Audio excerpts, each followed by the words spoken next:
दोस्तों, नौजवानों, नरेंद्र मोदी ने एक नारा दिया था इस मुल्क के लिए कि अच्छे दिन आने वाले हैं।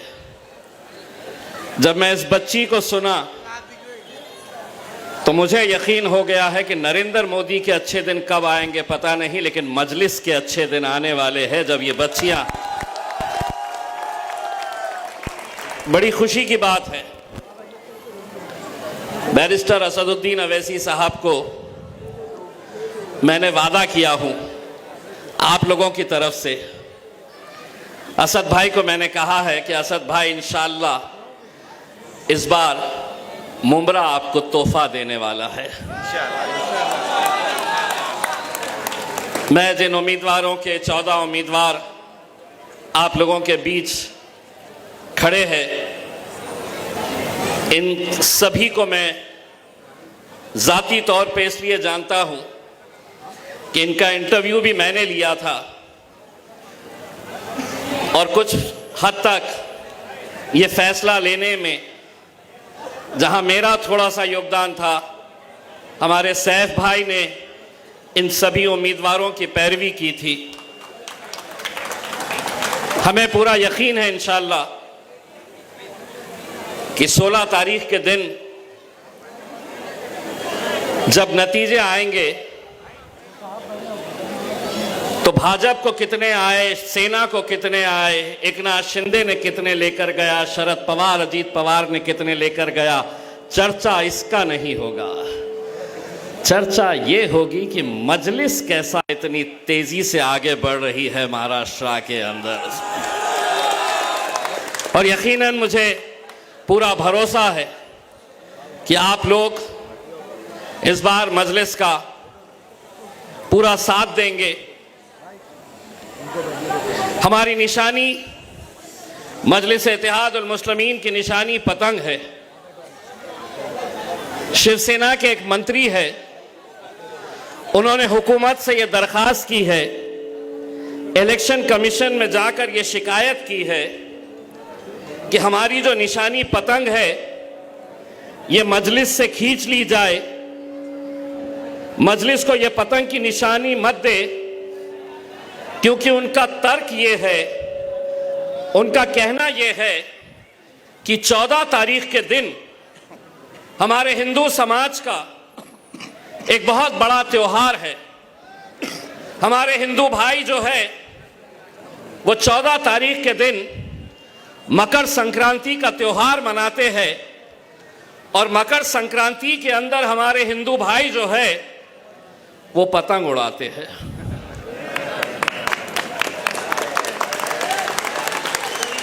तो उन्होंने कहा कि ये पतंग इनके पास से ले ले, क्योंकि हमारा त्योहार है, हम पतंग उड़ाएंगे 14 को, तो लोगों के जहन में आएगा कि 15 तारीख के दिन भी उड़ाना है। तो वो इलेक्शन कमीशन के पास गए, लिखित में शिकायत दिए।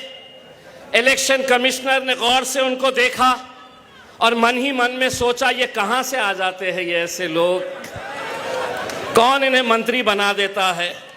मुझसे मीडिया वाले आए और मुझसे मीडिया वालों ने कहा कि वो संजय सिरसाट जो मंत्री है वो कह रहा है कि पतंग तुम्हारी निशानी है, वो तुम्हें मिलनी नहीं चाहिए। तो मैंने कहा कि 1 महीने तक तो घड़ी की तरफ भी नहीं देखने वाला है क्या? किसी पार्टी की निशानी घड़ी है? हर हाथ के ऊपर एक पंजा है, तो तेरा हाथ पंजा काट के रखने वाला है क्या 10 दिन तक? मेरे भाइयों, ये क्यों कर रहे हैं जानते हैं? ये इसको कहते हैं खौफ, डर। डर कहते हैं इसे। डर की वजह से कभी किसी ने तसव्वुर नहीं किया था कि मुमरा के अंदर मजलिस इत्तेहाद उल मुस्लिमीन इस मुकाम तक पहुंच जाए कि जहां पर हम तो छोड़ो, हमारे घर की छोटी सी बच्ची भी जेजे को ललकार रही है।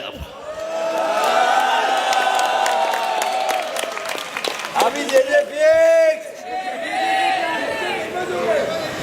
मैं यूनुस भाई से इतना कहना चाहूँगा कि अल्लाह कभी कभी रास्ते खुद बनाता है। आपकी मंजिल, आपकी बच्ची का मुस्तकबिल ये मजलिस में लिखा हुआ था। शायद इसीलिए वो दरवाज़ा बंद हुआ तो हमारा दरवाज़ा खुला है यहाँ पर। उसमें शायद अल्लाह को आपके ज़रिए हमें यहाँ पर जीत दिखानी थी, तो इसीलिए आज आपने मजलिस का दामन थामा है। मैं 14 के 14 उम्मीदवारों से ये वादा करता हूँ कि हम लोग आपके पीछे पूरी ताकत के साथ खड़े रहेंगे। बहुत सारे मुखर्रिर जितने भी थे उन लोगों ने एक कंपनी का नाम लिया जिससे सुना है कि मुमरा पूरी तरीके से परेशान है, टोरेंट कंपनी। मुमरा की आवाम ये दुआ कर रही है कि इस बार मजलिस कामयाब हो जाए, और टोरेंट का मालिक ये प्रार्थना कर रहा है कि मजलिस जीते नहीं, क्योंकि उसे मालूम है कि जीतने के बाद तेरा हश्र हम क्या करने वाले हैं। आप ये सोच रहे होंगे कि हमारे कॉरपोरेटर चुनकर आ जाए तो इतनी बड़ी कंपनी को ये क्या कर सकते हैं। ये आपका बेटा, आपका भाई इम्तियाज जलील आपके सामने खड़ा हुआ है। मेरे शहर में भी एक समांतर नाम की कंपनी, जो पानी का ठेका, पूरे शहर के पानी का ठेका एक प्राइवेट समांतर नाम की कंपनी को दिया जा रहा था। कंपनी किसकी थी? तो भारतीय जनता पार्टी के राज्यसभा के member of parliament Subhash Chandra की कंपनी थी। यह सुभाष चंद्र जी न्यूज का मालिक, करोड़पति, सत्ता इनकी केंद्र में, ये महाराष्ट्र के अंदर इनकी हुकूमत, सारे के सारे तय कर लिए थे कि ये कंपनी हम समांतर कंपनी सुभाष चंद्र गोयल भारतीय जनता पार्टी के उस एमपी को देंगे।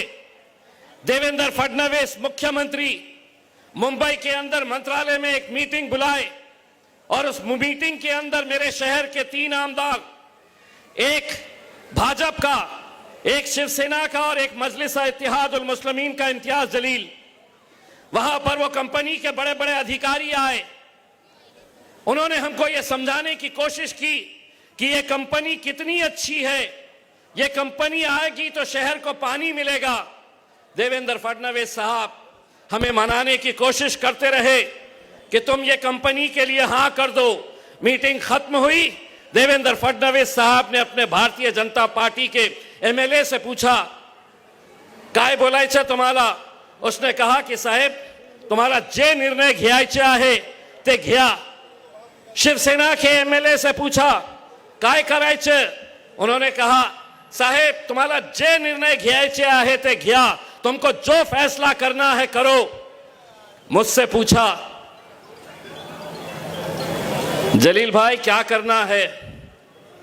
मैंने कहा, सर शहर का हिस्सा, पूरा शहर का जो मेन हिस्सा है, मैं उसका आमदार हूं, और मैं आपको यहां बोल रहा हूं, 1 इंच भी मैं जमीन मेरे इलाके के अंदर खोदने नहीं दूंगा इस कंपनी को।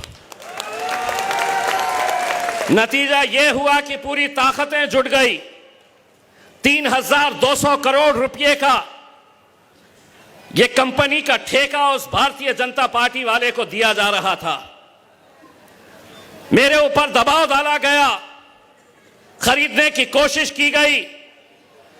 कई सारे गुंडे मवाली आकर डराते थे और कहते थे कि साहब बहुत बड़ा ये ग्रुप है, आप इनके पीछे मत रहिए, नुकसान होगा। मैंने उनको उस वक्त भी कहा था, आज एक बार फिर कह रहा हूं, अगर हम डरते तो यहां तक नहीं पहुंचते। हम डरते हैं तो सिर्फ अपने रब से डरते हैं। तुम्हारी कोई औकात नहीं है हमें डराने की। और आज अल्हम्दुलिल्लाह वो कंपनी को अगर किसी ने वापस भिजाया है तो वही इम्तियाज जलील ने उसको वापस भिजाया है उल्टे पांव। अगर टोरेंट से आप परेशान हैं, मैं आपको जबान देता हूं, आप मजलिस के उम्मीदवारों को कामयाब करिए।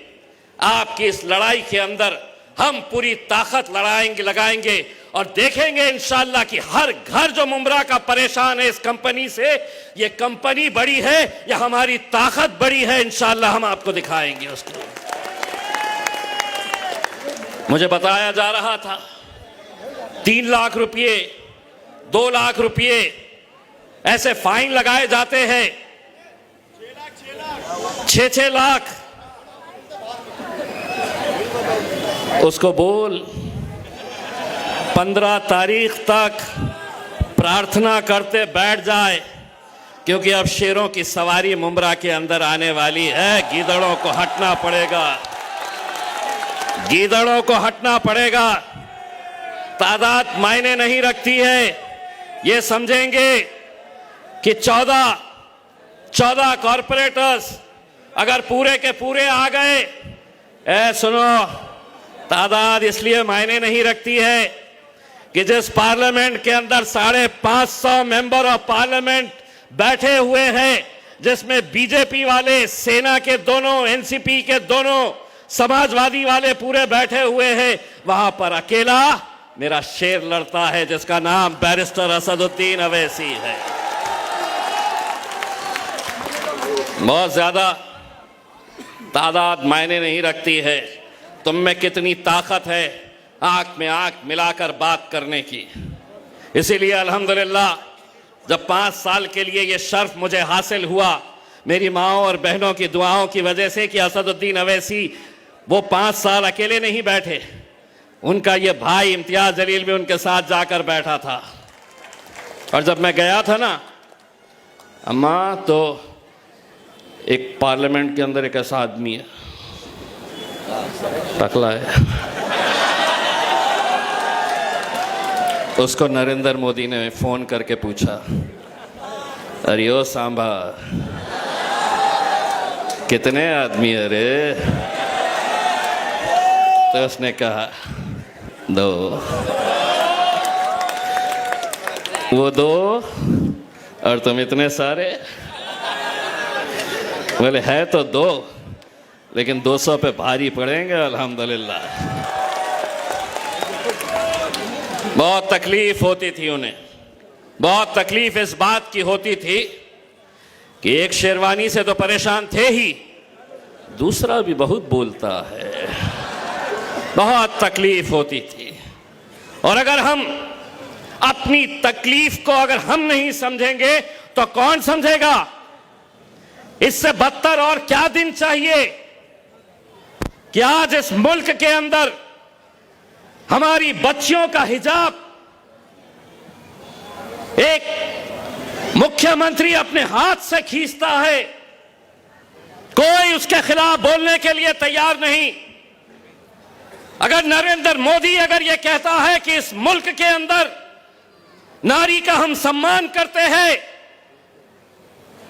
और महाराष्ट्र की हुकूमत में ये बैठे देवेंद्र फडणवीस, एकनाथ शिंदे, अजीत पवार, इना मीना डीका अगर ये कहते हैं लाडली बहीन है आमची, ये लाडली बहन, अगर तुम इनका निकाब खींच रहे हैं, नहीं आप कंटिन्यू करें, आप कंटिन्यू करें। नहीं, जलसे के बाद अपन दोनों बैठ के बात करेंगे।